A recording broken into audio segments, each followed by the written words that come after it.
E-cigarettes could be a game changer in public health, helping millions of people to quit smoking. Something in the region of 7 million people a year are dying because they smoke. E-cigarettes can provide a route out of smoking for many of those people. More than 40 million people worldwide are vaping. But a decade after they first came onto the market, e-cigarettes are more controversial than ever before.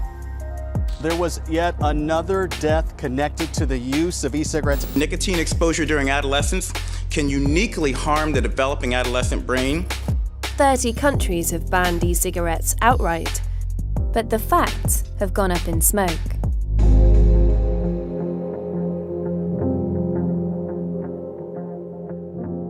The death toll linked to vaping is climbing tonight. His infected lungs nearly collapsed. Colorado's first case of a rare vaping-related illness.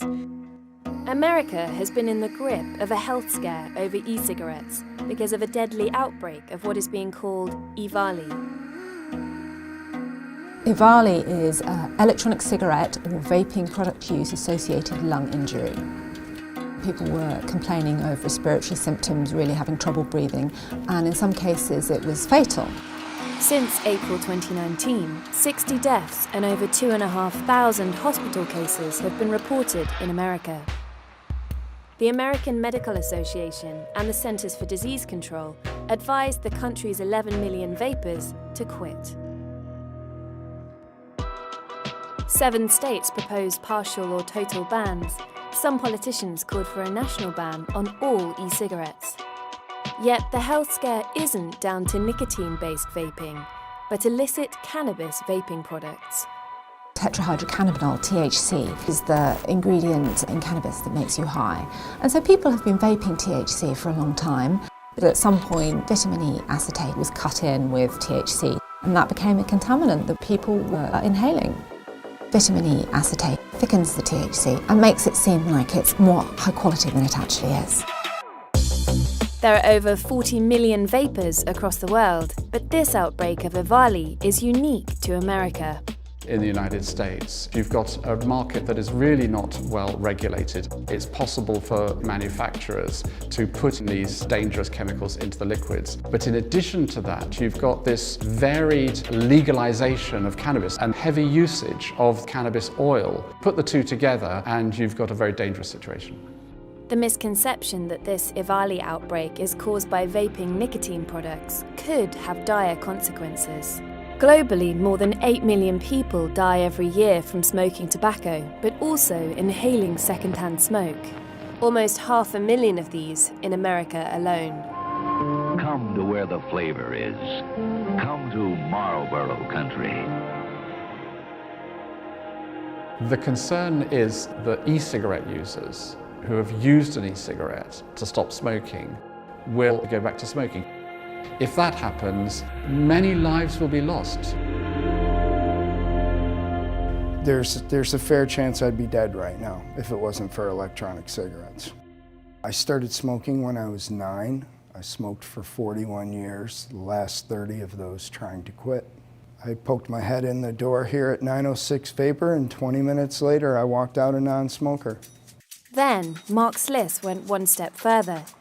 He decided to buy the vape shop in Michigan that had introduced him to e-cigarettes.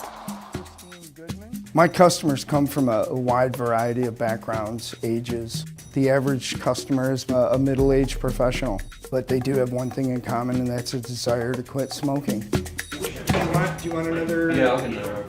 Yet, there is major concern that vaping is appealing to increasingly younger customers. The device has now hooked countless teenagers. In 2018, the Food and Drug Administration reported an alarming increase in high school students vaping, a 78% increase in 2018 alone. I am officially declaring e-cigarette use among youth an epidemic in the United States. The reaction we're seeing in the United States is a kind of mass hysteria. The problem is nothing like what is being portrayed as by the public health officials in the United States. The evidence doesn't support that kind of language. A National Youth Tobacco Survey in America revealed that there are many more teenagers trying e-cigarettes, but the number using them more regularly, nearly every day, is far smaller, and the vast majority of those previously used tobacco products.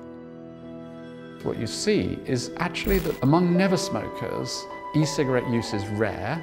The use regularly on a daily or nearly daily basis is extremely rare.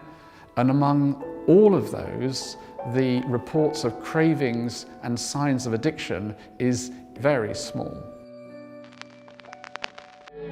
Whereas with a cigarette, you see the conversion rate from trying a cigarette to becoming a regular addicted smoker is really quite high. In people who just use an e-cigarette and who've never smoked, it's really quite low. The e-cigarette phenomenon has really called into question whether it's just nicotine on its own that is highly addictive, or whether there's something else going on. This goes against decades of widely held beliefs around the addictive nature of nicotine. Nicotine is the chemical that causes addiction. It can change the way your brain works, causing you to crave more nicotine. Combustible cigarettes are far more addictive than vaping products because they deliver many other chemicals along with nicotine. What we call monoamine oxidase inhibitors. When you use nicotine, that causes release of dopamine. And that dopamine is part of the dependence process. Now, if you've got a monoamine oxidase inhibitor that you're inhaling as well, and that's preventing that dopamine from being broken down, it's amplifying the effect of nicotine. Cigarettes are actually giving you a cocktail of psychoactive drugs. And bingo, you've got a highly addictive product, when if you had nicotine alone, not so much. If nicotine is more addictive in cigarettes than vapes, then is it harmful on its own? We've conflated nicotine with cigarettes. So nicotine was the devil. Really, it's not nicotine that's causing the damage. In the doses that you get it from a cigarette, the risks are minimal. And the reason we know that is because there is a part of the world which takes in a lot of nicotine in a form that isn't smoking. Scandinavians have been using snus, a form of chewing tobacco, for centuries.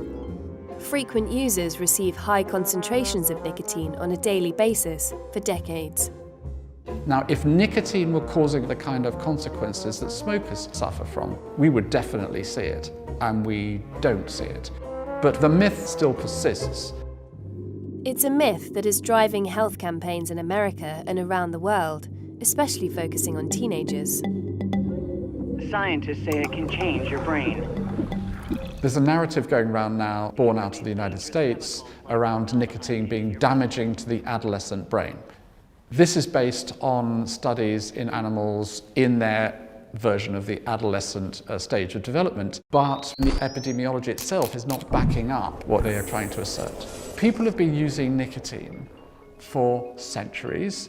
If nicotine in adolescence were causing this lasting damage to the brain, would we not have seen it? What critics will say to this is that absence of evidence is not evidence of absence, and that is a good point. That said, we should be careful about getting too hysterical about the long-term impacts of children vaping nicotine. British public health experts say that e-cigarettes are around 95% less harmful than tobacco. That's only a back of the cigarette packet calculation, so other than nicotine, what else is in them? The liquid contains glycerol or propylene glycol, which is the substance that makes the visible vapour. Basically what we use in stage smoke. There's a lot of studies done on it, and we know what effect it has on the lungs. As far as we can tell, it doesn't cause an inflammatory reaction. It causes a local dryness in the membranes. Also, trace amounts of heavy metals from the heating elements can be inhaled. Heavy metals are not the sort of thing you want to be inhaling in any amount. It's fair to say that we don't really know the long-term effects that these are going to have on anyone who vapes. Indeed, for any of the components of e-cigarettes. But the point about vaping is you're supposed to use it to stop smoking, which is really harmful, and then use vaping to help yourself quit. In 2018, the global e-cigarette market was valued at $15.7 billion. It's expected to almost triple by 2023. Appealing flavours have helped the vaping industry to flourish. I've got a blue raspberry candy, a strawberry kiwi custard. One of my favorites, whipped peanut butter and caramel. It tastes great, and it helps people to quit smoking. Yet the many flavours have caused an uproar in America. Cherry Crush. How can you sit here and say you're not marketing to children? Today, Michigan will become the first state in the nation to ban flavored e-cigarettes and vaping products. Mark Sliss gave testimony to help block an emergency flavour ban in his state of Michigan. The numbers in my shop are that 99% of my customers use flavors. The flavors are absolutely necessary, and they are the key to quitting smoking. In early 2020, President Trump banned almost all flavours of e-cigarette cartridges across the nation. And globally, e-cigarettes are now entirely banned in 30 countries. For many of us, that sounds crazy because in those same countries, you've got high smoking prevalence and they're not really doing very much about it. In Lebanon, for example, where e-cigarettes are now banned, the World Health Organization says almost 26% of all male deaths were tobacco-related in 2017. My concern is that forbidding e-cigarettes is going to deter smokers from switching to something far less deadly. Countries should regulate e-cigarettes very tightly rather than banning them. Public Health England, they are now currently opening up vape shops in their hospitals. They know it works, they know it saves lives. Governments need to think about tightly regulating e-cigarettes, take a leaf out of the book of the EU. What goes into them, the quality of the devices, and tightly control how they're marketed. What you want from a public health perspective is to capture the benefits of e-cigarettes as a tool for helping smokers to quit, whilst not appealing to young people who never would have smoked at all. I'm Sarah, I directed this film. If you want to learn more about vaping, you can click on the link opposite, which will take you to some of The Economist's coverage and some data and research we used when making this film. Don't forget to like and subscribe. Thanks for watching.